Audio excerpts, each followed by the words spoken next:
This is the VOA Special English Education Report. Last week, we discussed a new study of injuries in physical education classes in American schools. The number of students taken to hospitals increased 1.5 times from 1997 to 2007. Few injuries were serious. Then why treat them at emergency rooms? One possible reason? A shortage of school nurses. Amy Garcia agrees with that. She is the executive director of the National Association of School Nurses. She says federal guidelines call for one nurse for every 750 healthy students. In reality, she says, the number is more like one for every 1,100 students.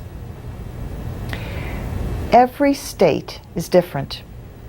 The association says Vermont has one nurse for every 275 students.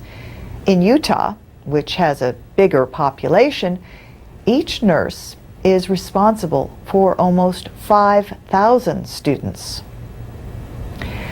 The recession may have reduced a national nursing shortage. Healthcare is one industry that has kept hiring, but experts predict that the shortage will grow again. Another problem for schools is limited budgets. Nurses often have to split their time at different schools, and not all schools employ registered nurses. An RN must have at least a 2-year nursing degree.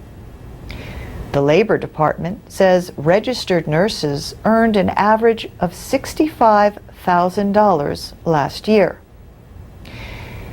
Amy Garcia says school nurses earn an average of $42,000. But some earn half that and are on the same pay system as people who clean schools.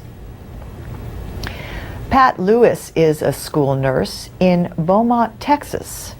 She and one assistant care for about 900 children ages 4 to 11. She says many times the school nurse is the first one to bring health problems to the attention of parents. One concern for schools is the H1N1 virus, often called swine flu. In August, federal officials announced guidelines for schools.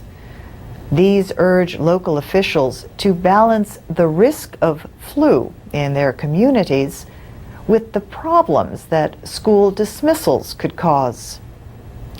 The hope is to keep schools open.